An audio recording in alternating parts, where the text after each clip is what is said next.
I think it's more the incredible story that we can learn from Jewish history that people miss. Because people look at the Jews and they say, okay, well done, they survived, very nice. Okay, it's a lovely story of survival. And I say, no, I think what you're missing is there's actually something far greater going on here. Because it's not just that we've survived, okay? It's one thing for a people 3,000 years old to survive, okay?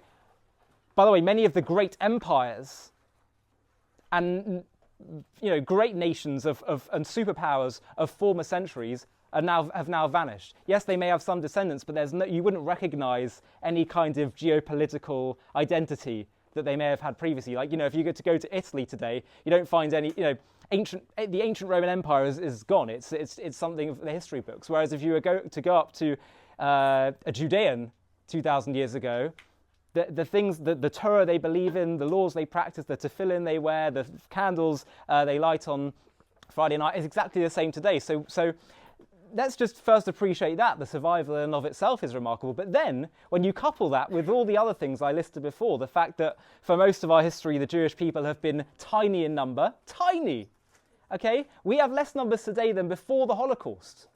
Today, we have less than before the Holocaust. We've always sort of been at around like 15 million at our peak, right? 15 million, that's nothing, it's tiny. There's 70 to 80 million in this country alone, in the UK. It's nothing. And yet, we've been few in number, scattered all over the world throughout most of our history. Only recently have we returned to our ancient homeland.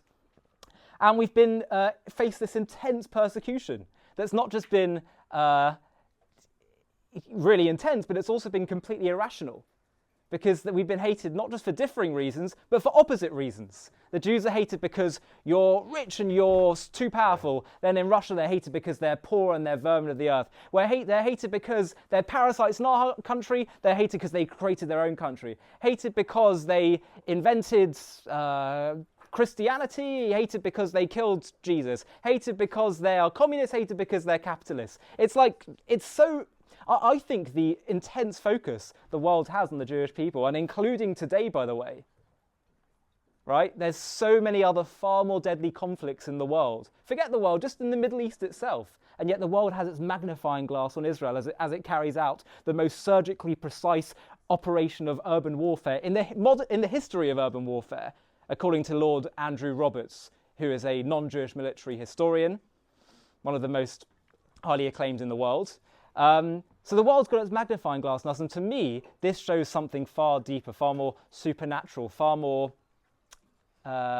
in touch with like the very destiny of the world that's taking place with the Jewish people's relationship with the world. And so I look at all this and I say, there's something supernatural going on here. There's something deeper than meets the eye, and it just takes a little bit of dig. So when you ask the question about what do we miss in history, I think we sometimes miss the aerial view focus of Jewish history to see that there's, something deeper going on beneath the surface.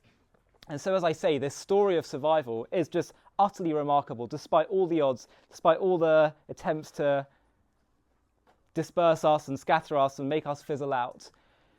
And, of course, as well, the fact that the Jewish people's values have transformed the world. Hi, thank you so much for watching. To watch another one, click here. To stay up to date with all our content, click here to subscribe. And if you're able to, you can help support JTV to grow and grow by clicking join below this video, where you can become a member and get perks including early access to videos and private live discussions with me. But most of all, you'll be partnering with us on our mission to change the world.